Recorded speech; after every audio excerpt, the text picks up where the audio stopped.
Hey, this is Josh Levin, the host of 1 Year. I hope you're enjoying our season on 1995. This week, I'm turning things over to 1 Year's producer, Evan Chung. When Paul Camuso first logged onto the internet at the very beginning of the 1990s, he didn't find it all that exciting. There really wasn't much anything. I mean, basically there were bulletin boards. There were forums, there was information, there was news services. Very, very basic though. I mean, it was just all more tech-related and nerd stuff. Paul was working for the software company Lotus. If you weren't a tech geek like he was, chances are that you'd never heard of the internet, let alone used it. They were text-only, non-graphical interfaces. Basically, you had to sort of keep a little notebook that had IP addresses. I mean, it was that simple back in those days. But in 1995, everything was changing. The internet was becoming more accessible thanks to something called the World Wide Web. The World Wide Web is the fastest growing segment of the internet, but most importantly, it is the most fun. The web was simple to navigate with the arrival of search engines. Type in the topic and click on search. Whoa, cool. Everything I need is right here. And the web was graphical, thanks to the slick new Netscape Navigator browser.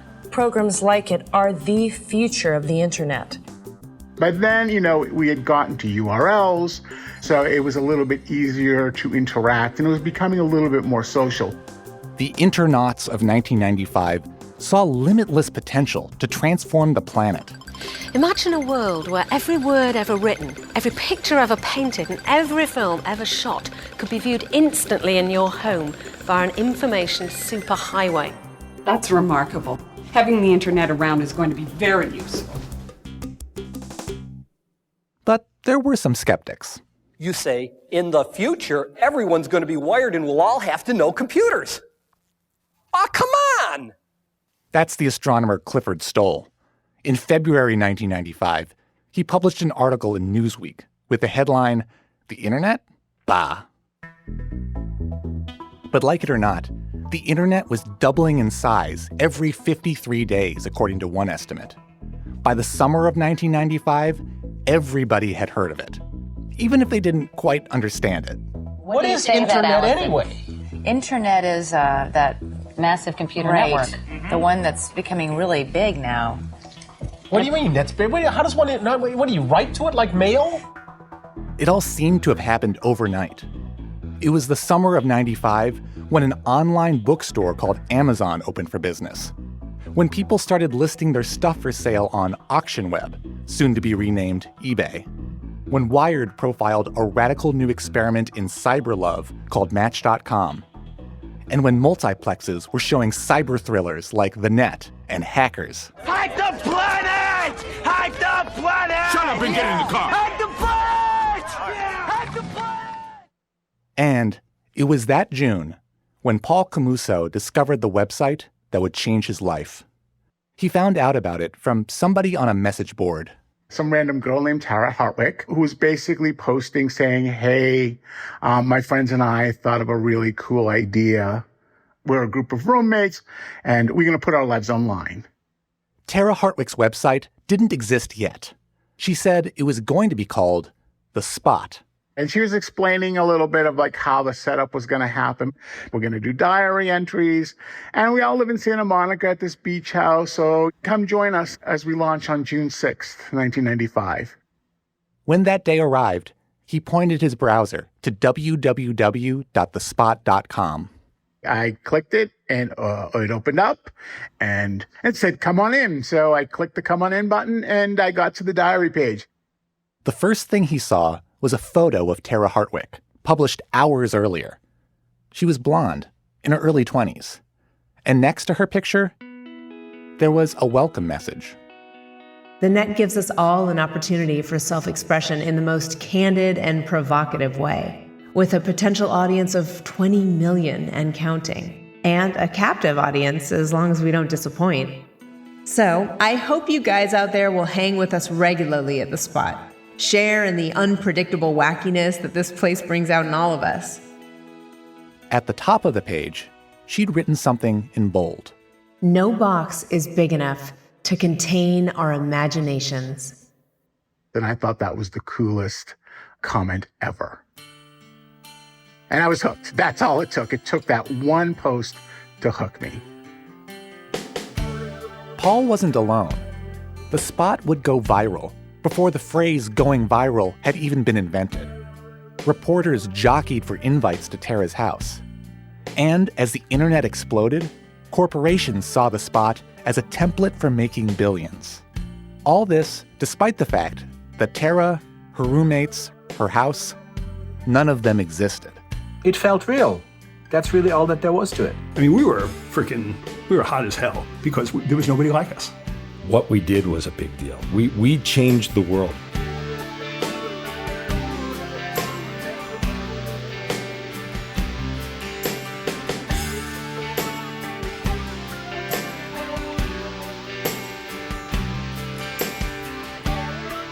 On this week's episode, how an online soap opera revealed the power of the internet as a venue for creative expression and as a tool for destruction.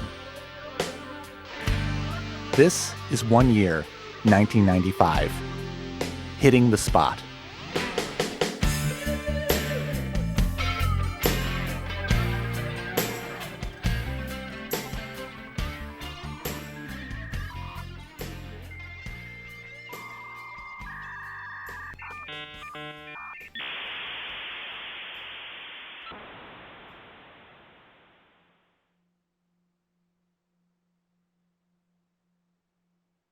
The website that hooked Paul Camuso was not invented by a blonde woman in her early 20s.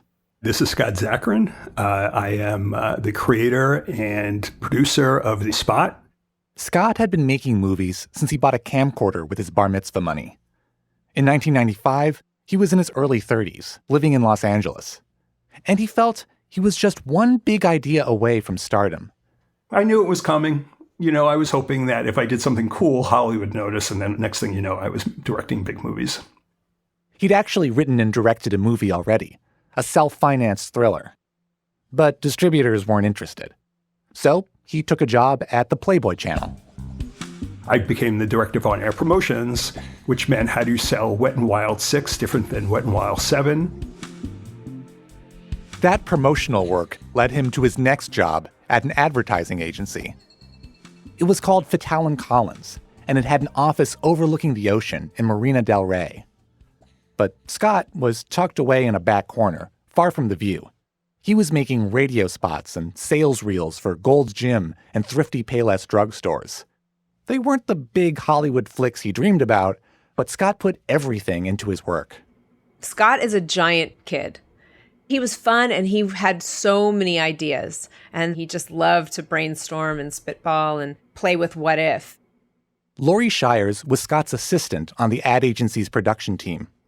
Scott is the visionary for sure. He always had the biggest dreams, and his enthusiasm was really infectious. Scott's team was a small, tight-knit group, and none of them really wanted to work in the advertising business. Oh, no. That job was always a means to an end. Troy Bolotnick was a producer on the team. That job was about giving us time to write screenplays, making connections so we could eventually make our own movies and things like that. Scott and his crew looked for inspiration wherever they could find it. One day, it came from something on Troy's computer. I started playing a game called Myst. Myst was a CD-ROM puzzle game set on a mysterious 3D island. With amazingly beautiful graphics and imagery and really immersive sound.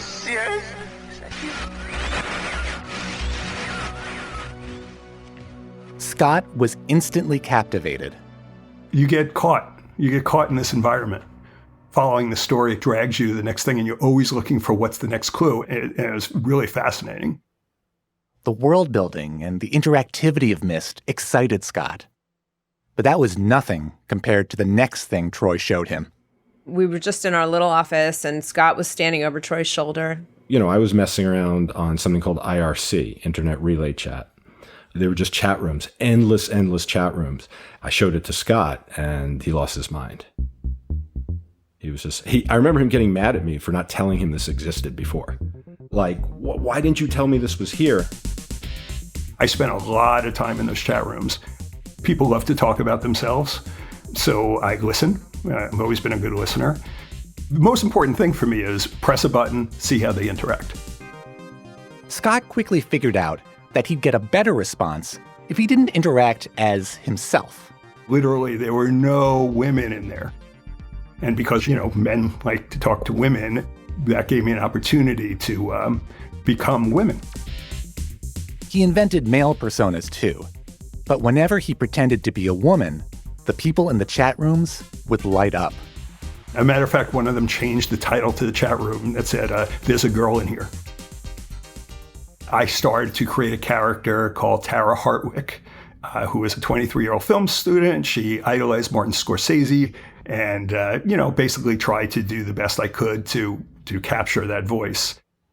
I mean, did you ever feel a little bit weird that you were, pretending to be a woman when you weren't? No, I didn't, honestly. Yes, it was weird. It was weird. It wasn't creepy weird. It was kind of like research for a film or something.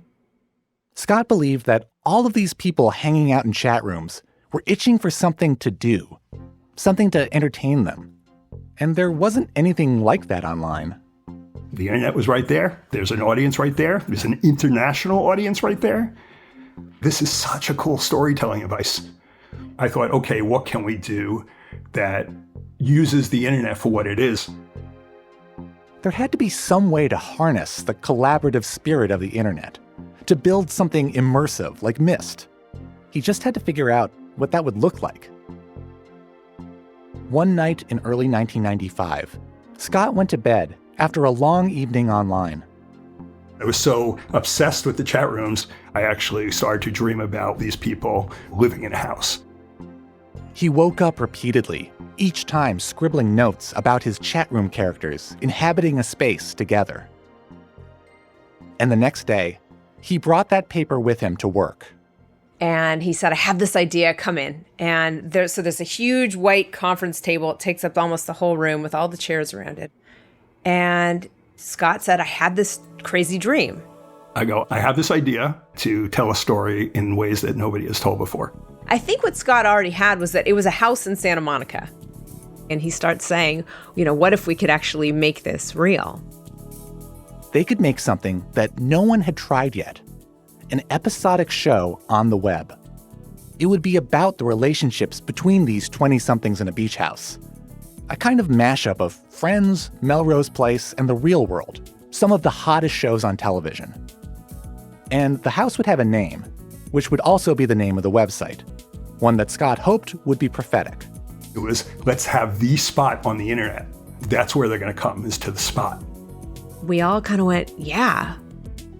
It just captured our imagination. Yeah, let's play. The whole production team was on board. Scott, Laurie, Troy, and a video editor named Rich Tackenberg. But there was a lot to figure out. I think we immediately started talking about the technology of it and how we were going to do it. The spot couldn't be a TV show in the traditional sense, because it was pretty much impossible to put video on the web. On the dial-up modems of 1995, it could take hours to download a 30-second movie file. But Scott had an idea. So I'm like, okay, so we have these different characters. Everybody has a diary. They would write what today we'd call blog posts. In a sense, the spot would be more like a serialized novel. But in the eyes of its creators, it was a show. And the diary entries were the episodes. And actors would pose for photos to accompany the writing. Once we kind of got that it was a still image and a journal entry, that became real. And Scott said, what if you, Laurie, were the main character? Laurie would become Tara Hartwick, the persona Scott had created in the chat rooms. In the world of the show, the website was Tara's experimental art project. They laid it all out in Tara's first diary entry, which I asked Laurie to read. I'm Tara Hartwick, a 23-year-old graduate film student trying to make it as a director. And I know I've got talent and a point of view, and I see no reason to hold back just because of the lack of funds to produce my celluloid dreams. And furthermore, I like collaborating, and my housemates are mostly into being involved. So this is our story. They called themselves the Spotmates. They'd each write about the goings-on in their house. But Tara had one big rule for her friends. And just to make things interesting, we've agreed not to read each other's pages. The thing that turned me on the most was the ability to hear these stories from the different characters' point of views. There was Tara's roommate, Lon, a clownish, somewhat misogynistic aspiring actor. Then there was Michelle, a beautiful model who was smarter than everyone assumed. Carrie was a mousy bookstore employee. Jeff was the sullen and aloof owner of the house they all lived in. And the team decided the Spot would have a dog. And Troy then said, what if he was Spotnik? Because he was the first dog in cyberspace. The team went to work making the Spot real, mapping out plot lines, coordinating photo shoots, hiring web developers. Scott's boss, the owner of the advertising agency, was excited by the project. He gave his blessing to use company resources, and even put in some seed money. You know, when he said to me, I want to put this in the agency, that was the flashpoint.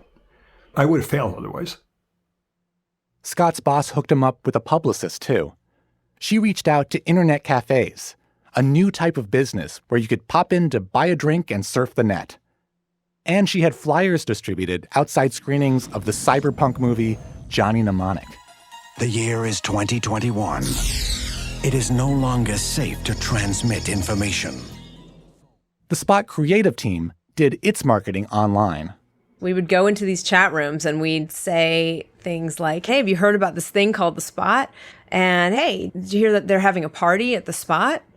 And all of a sudden, people were talking about The Spot. It was June 5th, 1995, the night before the launch. The team did one final promotional tour around the chat rooms. Then it was time to leave the office. Everybody was like, okay, let's go. We'll see what happens on the Spot. I could not deal with it. Scott never went home. He spent the whole night in chat rooms, sharing the link, and typing out the same 3-word message. Hit the Spot. After all that work, none of them knew what was going to happen the next morning. I mean, we hoped it would be interesting to people, but we had no idea. We had no idea.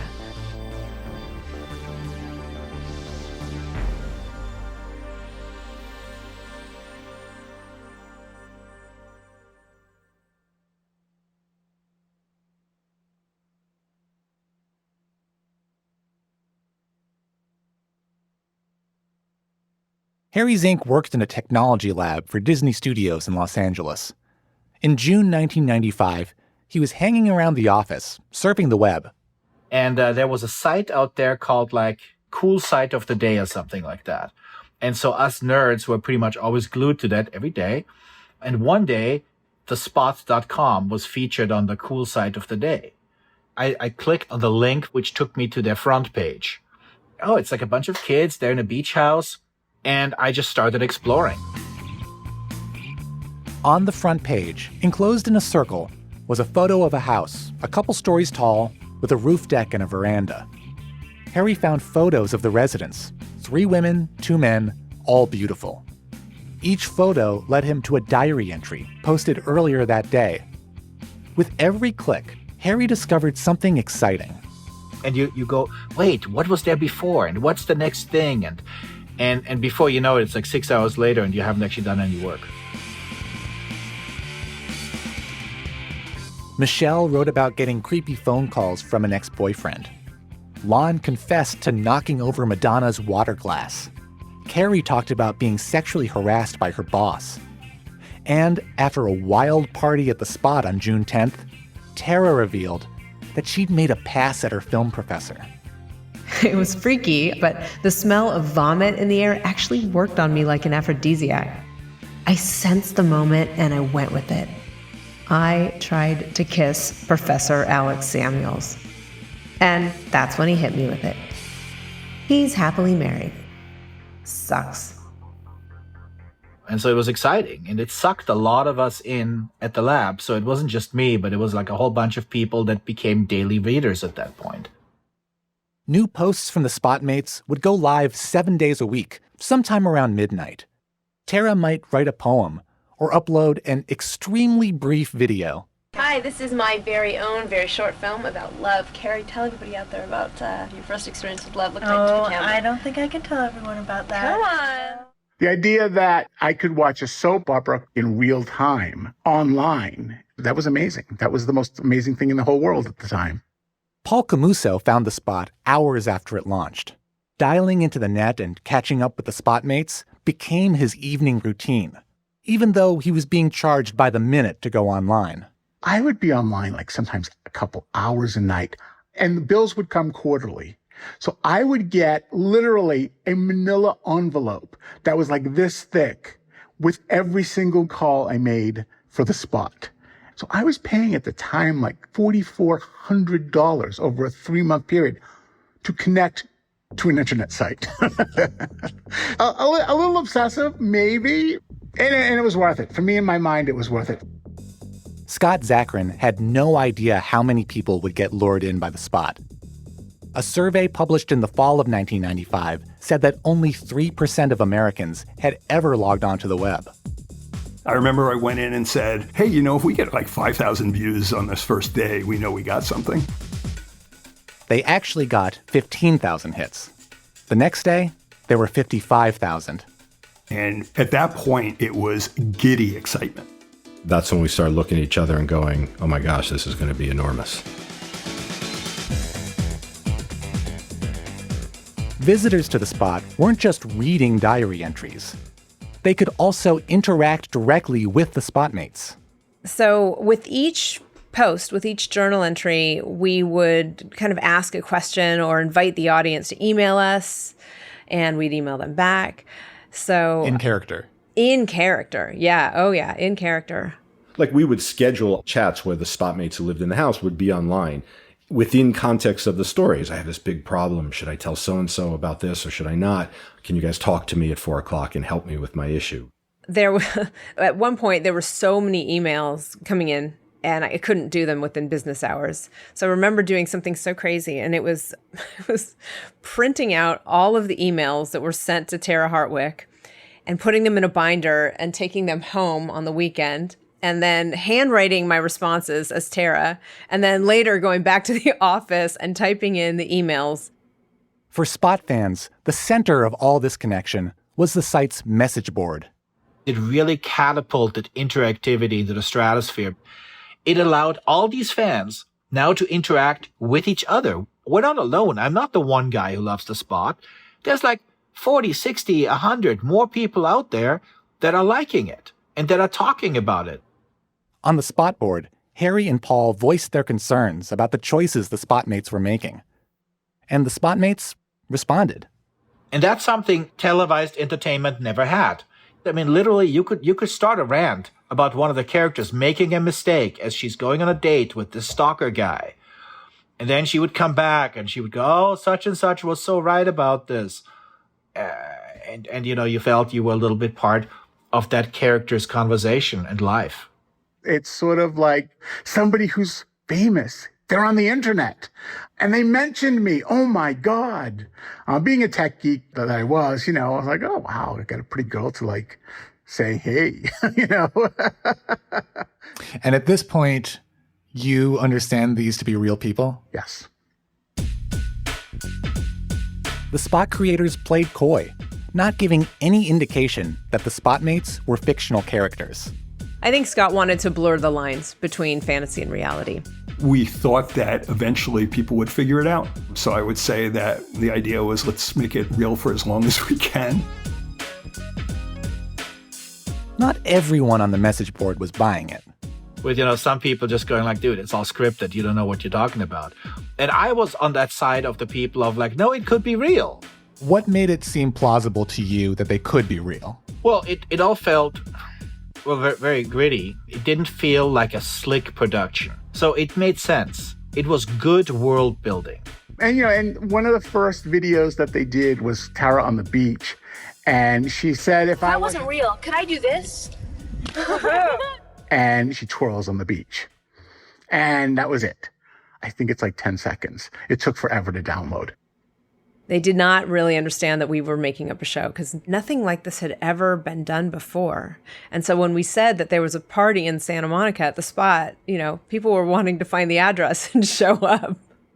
Harry Zink lived in LA, and he knew the surefire way to prove the Spotmates existed was to track them down and knock on their door. So I spent a weekend literally driving up and down Santa Monica Beach, Venice Beach, parking the car, getting out, looking for the beach house, right?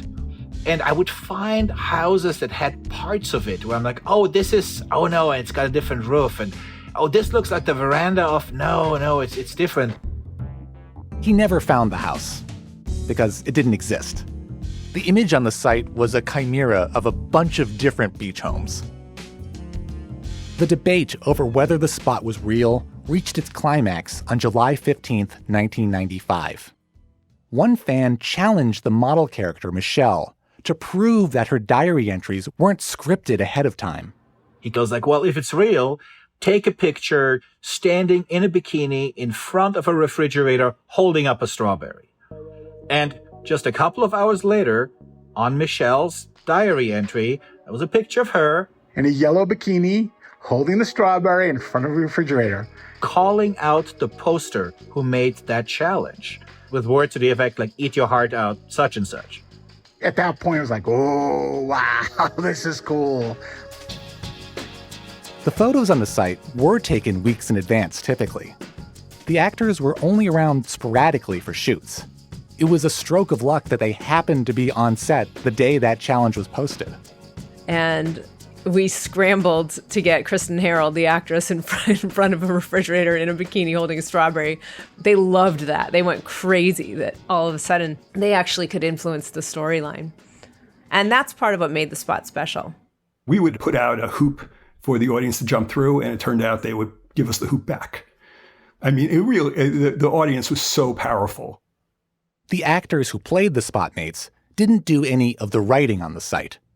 The woman with the bikini and strawberry, her diary entries were written by Troy. I wrote the character of Michelle, who was beautiful. She was played by an actress who had previously, I think, been in Playboy. And I tried to write her against type and make her very thoughtful and pensive and, sort of deep. Laurie Shires was an exception. She was both an actor and a writer. She gave Tara Hartwick a face and a voice, drawing inspiration from her own life. In the spot, we had planned to have Tara take this trip to Paris and meet a boy. And 2 years prior, I had been to Paris and had this intense thing with the boy. Home was a little two-room cottage near La Place de la Contrescarpe. We had a view of all the clotheslines in the area and the very tip of Notre Dame. I closed my eyes as he kissed me and said over and over, "Welcome back, mon chéri." It was really creatively fulfilling to use all these pieces of my life in a new way. I loved it. The storylines were not always so true to life. The Spot House appeared to be haunted. Its original owner had been murdered in the bathtub by his spurned lover, a clown. Bobby. Naturally, seances were held. Bobby. Hey, guys. The goal of the Spot had been to get noticed. And that happened very quickly. Because it was right at this time where the media, the mainstream media, was starting to become aware of the web. And so they got wind of it, and that was it. And it was so exciting. I mean, we were being called by everybody. It's called The Spot, and it's the first interactive episodic series on the worldwide system of connected computers known as the Internet. The Spot was a whole new art form.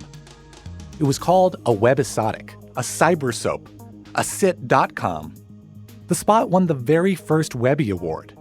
And already there were copycats, including a parody set in a Missouri trailer park called The Squat. The site wasn't generating any revenue at this point, but it seemed like that could change. NBC approached them about some kind of internet TV hybrid. Microsoft and AOL saw the potential too. They began developing their own online entertainment divisions, a merger of the Silicon Valley and showbiz worlds that became known as Sillywood. And nothing was generating more buzz than The Spot. I remember it happened so fast. And all of a sudden, yeah, that idea that maybe we could be the next big thing was crossing everybody's mind. Move over, Melrose. There's a new spot in town. It was becoming impossible to sustain the ruse that The Spot was real, now that CNN and Extra were doing features on the site. Creator Scott Zacharin believes his show offers fans something primetime TV programs can't: the chance to read whatever stories they want and to talk by computer with their favorite characters through electronic messages known as email.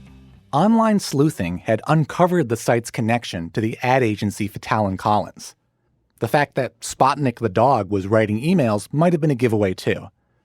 Fans like Paul Camuso and Harry Zink, who had defended the authenticity of The Spot, they had to grapple with the fact that they'd been duped. And you know what? It didn't matter. That was the weird thing. The majority of the Spot fans didn't care. It's like watching a good movie. If a movie makes you suspend disbelief, you accept the world that it builds. The veil had been lifted, but the fans still interacted with the characters exactly as they had before. The Spotmates, they had become a part of their lives. It's ridiculous. That doesn't matter. She was special. She's so special. God, please give us a chance. I love you. I need you. I need you. Lon became convinced that their new friend Audrey had a secret identity. Michelle nearly drowned trying to contact the ghost that was haunting her.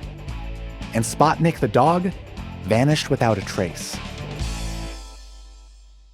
Not everyone was a fan. A New York Times columnist called The Spot a soap opera so thin it makes Melrose Place look like War and Peace.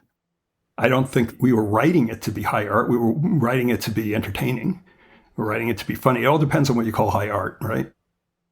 The Spot didn't feature nudity, but it could get raunchy, like with the storyline about Lon's nymphomaniac girlfriend, and with putting the actresses in bikinis, with or without strawberries. One of the things that I didn't love about The Spot was that we played too much to the male audience who wanted to see pretty women. I just think we pandered too much. I think if we I'm guessing, I don't know, I'm theorizing that if we had more women writers, maybe that would have helped avoid it, but probably not. It was the direction. Scott was a very strong personality, and this is where he led us, and that's where we went. You know, obviously, looks are a way to bring people in, especially then. But I didn't have anything with the women that were not with the men. If you look at it, the guys were also hot and in bathing suits. There wasn't a lot of care around, is this an actual woman's perspective? And I, was the only sometimes dissenting voice in the room. I hesitate to get too deep with this because it wasn't meant to be any kind of political statement or anything more than it was. We didn't have the time to be precious about it because if we were going to put something up every single day, sometimes it was going to be good and sometimes it was going to suck. And that's okay because the next day you had a chance to do it all over again. Every day the Spot got updated. And every day, the site's obsessive fans devoured the new entries and debated the Spotmates' latest shenanigans. But in January 1996, 7 months after the site launched, Harry Zink started to feel like something was off. This whole story arc started about the professor who was, the mentor for Tara, wanting to destroy the Spot, and the Spotmates defending it. Tara's film professor fabricated documents showing that he owned the Spot. The professor took over the beach house, and the Spotmates vowed to fight back. And people were like, oh, that's a great story that's going on. And I was like, there's more to this. There's more brewing between the lines here. We got those hints. I couldn't directly put my finger on that, but that was really the storyline of this is the death of the Spot.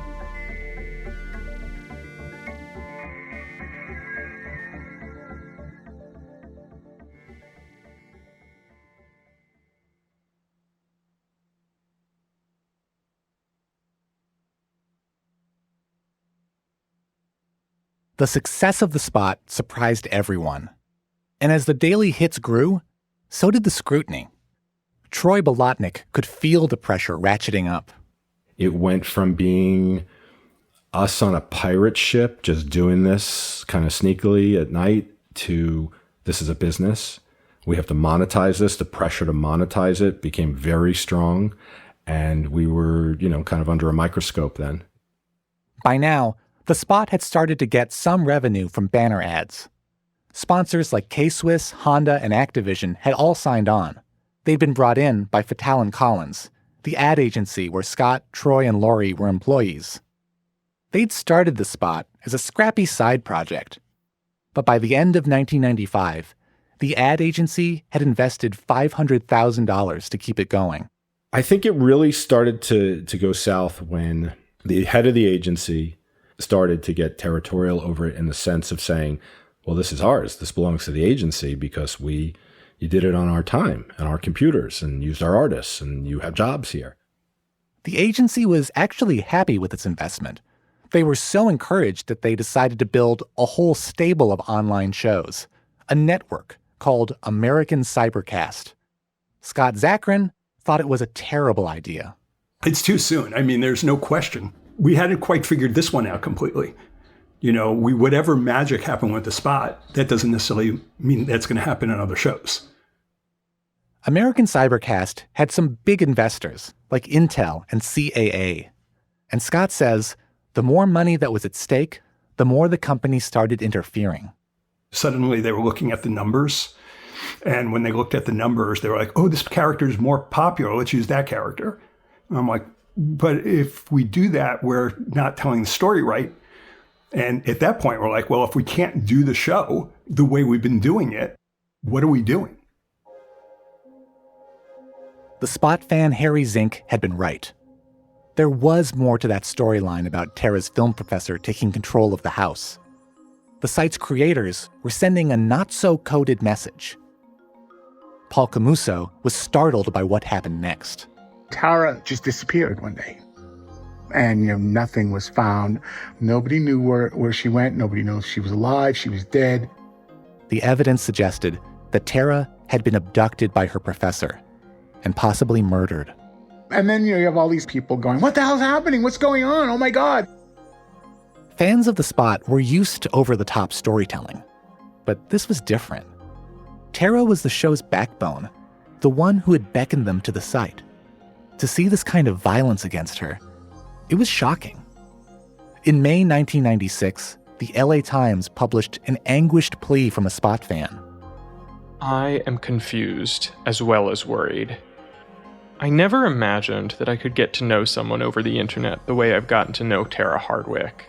Tara has the most amazing combination of intelligence, creativity, and beauty of any woman I have yet observed. Tara, if you are out there, just come home to your brother and your friends.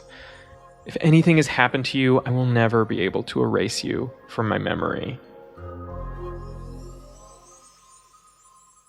But it was too late to save Tara. It was really hard to walk away from something that we had invested so much time and energy in. It felt unnerving to not even have a hand in what would go down. Laurie Shires, the face and voice of Tara, had already left the Spot. So had Scott, Troy, and their co-creator Rich Tackenberg. Scott had negotiated an exit for all of them. The website they'd all built now belonged entirely to American Cybercast. The Spot had launched less than a year earlier. It looked poised to become the future of online entertainment and the vehicle to stardom that they'd all been searching for. And they were walking away from it. When we left, it felt like there was unfinished business, for sure. I wasn't done. I wanted to feel complete with it, and it didn't really feel complete. American Cybercast vowed to keep the spot going. A new staff took over the diaries and tried to channel the remaining characters' personalities. But Spot fans weren't buying it. After a while, you know how your friends are, you know their personalities, you know how they react to certain things. Like you could almost finish their sentences for them. Suddenly, everybody spoke different. They all spoke with a different voice. And those were voices we were no longer familiar with. Those were voices we actually didn't like anymore. They didn't seem to even know who they were, let alone what the history was. American Cybercast was trying to build that stable of online shows that it had promised. It launched a sci-fi project called Eon 4 and a mystery series called The Pyramid. Neither of them gained much traction. The company was in financial trouble. I saw the whole thing just coming undone, and that essentially happened eventually when the world-famous Spot fan boycott started. How Harry, gave us all a reputation. As a one-man show, he just completely, just caused the most collateral damage he possibly could. It started in November 1996, when a friend Harry knew from the Spot message board called him up. Very agitated, and said they just fired Jeff, they laid him off. As a cost-cutting measure, American Cybercast had let go of one of the last remaining staffers from the original Spot, someone the fans knew and loved. To us, this was the last goodwill connection you had to the fans, and you got rid of this guy. We didn't care for what reason. Harry was angry about how the Spot had changed and about the corporate overlords he thought were wrecking it. The only thing that matters to these guys is hits. I'm like, you want to get somewhere, you have to take those hits away from them. Harry had a plan. He opened up his clunky laptop and started building his own site with its own message board. Fans could gather there without generating hits for the actual Spot. And in about an hour and a half, the Spot fans board was launched. And I go, hey, you guys go to town, let everyone know. And remember, every click you take away from them hurts them.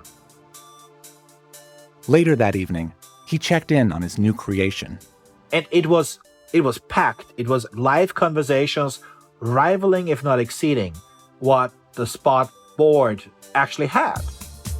So I'm like, oh, let me check what the traffic on the Spot board is. And it was dead. It was Tumbleweed City. And pretty much the next day, there were plaintive cries from the characters. Hey, where is everybody? Come on, guys. Some fans tentatively came back, and I kind of scolded them at the time, saying, you're just letting the terrorists win. Were there people who took issue among the fans with the strategy that you were implementing? Oh, Paul did. Paul was completely disagreeing with my strategy. He went way overboard, Harry. Harry takes it to 11. I mean, he really does. Everything is 11 with Harry. And I'm like, look, let's just bring it down. No, we have to. This is what we have to do. We have to do this. And I'm like, oh my God, Harry, you're on your own. Paul didn't like the Spot's new direction either, but he couldn't understand Harry's motivations. You can't bring the Spot back because the actors are gone. The writers are gone. What's the end goal here? The end goal was exactly that, putting them out of business. This was the ultimate in fan interactivity, breaching the fourth wall with a grenade. The fans had made the Spot what it was, and if it couldn't be the way they remembered it, it would have to be destroyed. Harry didn't stop at trying to siphon off the Spot's traffic. He also targeted the site's advertisers. We don't like you supporting these guys. You had a very successful program here. These new guys who took it over alienated every one of the fans, got everybody disgruntled, and now nobody wants your product anymore because you're associated with something that destroyed something we liked. And within a matter of weeks, they lost pretty much 99% of their advertisers. Paul thinks that Harry is inflating his impact. But American Cybercast was clearly spooked. Paul says he got a call from someone within the company. And she was basically asking me like, well, what can we do about Harry? And I'm just like, look, you can't do anything about Harry. You have to ignore him. He'll go away if you don't give him any ammunition. The last thing you want to tell Harry is to shut up. When people do that, it just pushes my button that says, oh, they want to play. Let's see where that takes us. The same publications that had covered the Spot's rise now gave regular updates on the war between the network and its fans. American Cybercast told the LA Times that the protest was Harry's single-handed effort, and that he was bitter about being turned down for a job at the company, which Harry denies. In December 1996, American Cybercast held an in-person summit with the fans. Harry says he was specifically not invited, and he wasn't interested in brokering any kind of peace. I cared about the Spot. You guys destroyed the Spot, and this isn't like a vindictive, oh, you took my toy away, now I'm going to take your toy away. But I'm like, you've hurt a lot of people. You've put a lot of people basically out of jobs because of your own ego thing or whatever. Let's teach them a lesson. Let's show them you can't do this. The end goal was essentially the bankruptcy of American Cybercast. Isn't that also then taking jobs away from people? Well, yeah, but these are the people who took jobs away from people. On January 15th, 1997, American Cybercast laid off most of its staff. Just as Harry had hoped, it was filing for bankruptcy. It's hard to say how much of a role Harry's campaign actually played in that. It was clear that the network was not working out. They had wanted to create an empire of internet shows. But audiences just weren't that interested in anything that wasn't the original Spot. Scott Zakarin had been trying to get past his old creation too. He had led his creative team out of the ad agency, and he was sure that this was the beginning of bigger things for all of them. Okay, it's about the people, it's about the team, and we'll go start something new, and we're going to make it even better than the Spot. I mean, I think his confidence saw all of us through to where we would end up next. He had confidence and bravado that he did not earn. It's just incredible. Scott, Lori, Troy, and Rich Tackenberg launched a company called Lightspeed Media. It created web content for clients like Activision and Playboy. But that's not all they wanted to do. I think I had a little bit of a competitive feeling about the Spot, and I wanted to beat it with my next show. That next show was called Grape Jam. It was about improv comedians and featured members of the LA comedy troupe The Groundlings. It was in many ways a more advanced version of the Spot. The technology of the internet was rapidly improving, and Grape Jam offered streaming audio and a lot more videos. You're short, you eat your own vomit, and you have no testicles. I'm just kidding. Grape Jam had its fans, but like the new American Cybercast shows, it just never took off.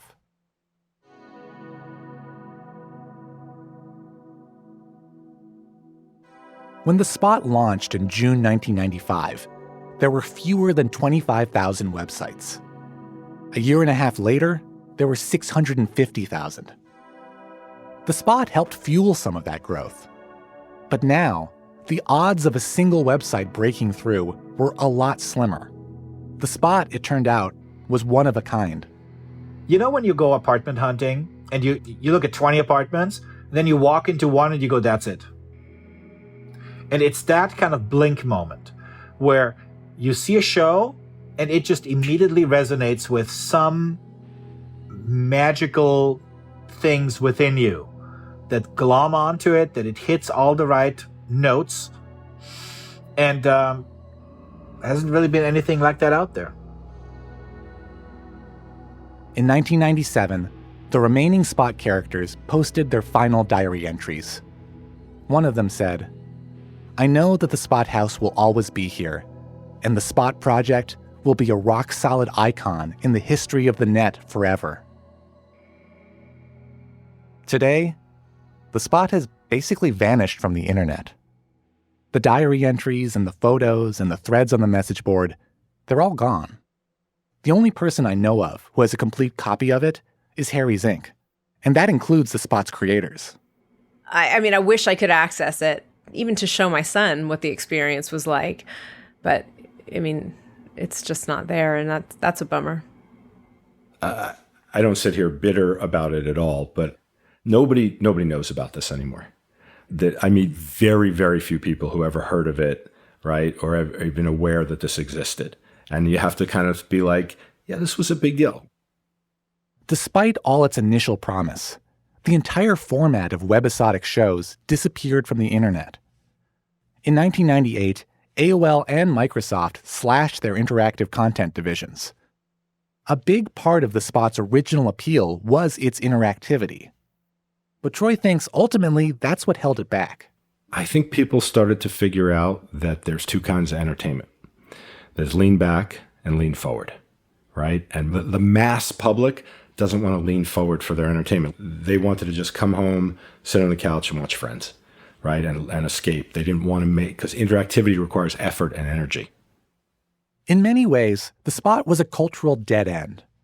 But Scott Zacharin's initial hunch, that there's an audience on the web dying to be entertained, that was right.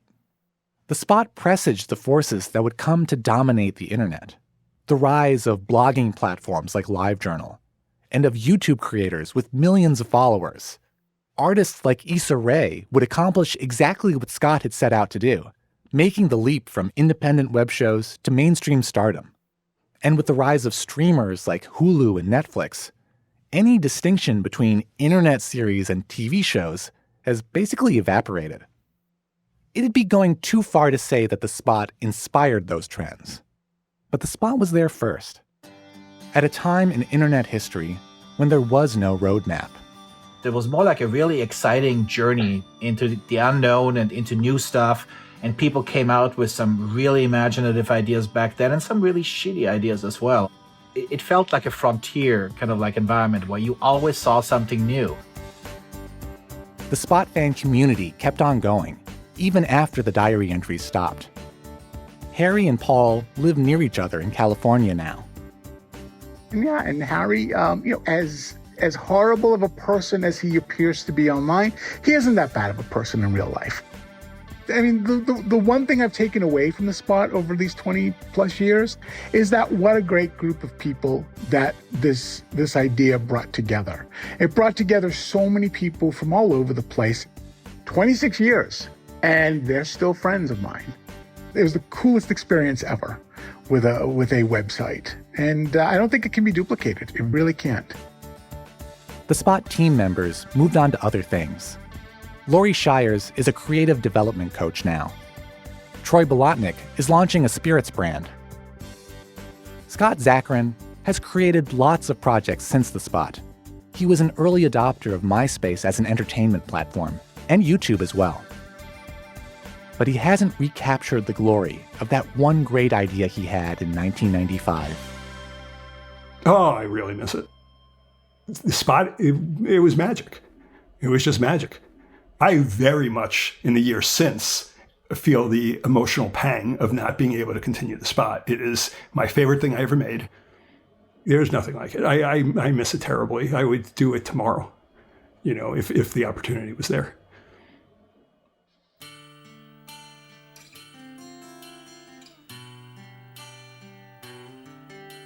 Evan Chung is 1 year's producer. After we finished reporting this episode, Scott Zacharin told us that he'd worked out a deal with the rights holders and that he's now planning to relaunch thespot.com. Next time on 1 Year, 1995. When a serial rapist strikes the college town of Ann Arbor, Michigan, a DNA investigation ensnares more than 100 innocent black men. All the nurses are standing around and they're looking at you, man. There's nothing worse than a woman with her hands on her hips looking at you like you're a killer. It's the worst feeling in the world.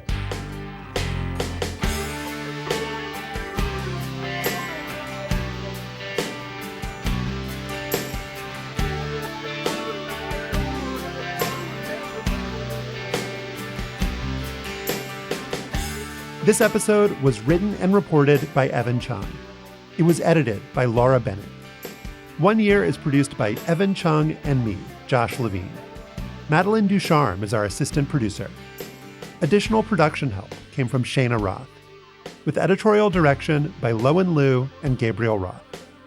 You can send us feedback and ideas and memories from 1995 at oneyear@slate.com. And you can call us on the 1 Year hotline at 203-343-0777. We'd love to hear from you. Our mix engineer is Merritt Jacob. The artwork for 1 Year is by Jim Cook. Digital Babylon by John Gearland and Eva Sanesh Kedar, and Open TV by Amar Jean Christian were valuable resources for this episode. Special thanks to Rich Tackenberg, Russell Collins, Charlie Flint, Joshua Hansick, Maria Gigliotti, Amar Jean Christian, Benjamin Frisch, Jared Holt, Derek John, Holly Allen, Katie Rayford, Asha Saluja, Amber Smith, Seth Brown, Rachel Strom, June Thomas, and Chow Tu. Thanks for listening. We'll be back with more from 1995 next week.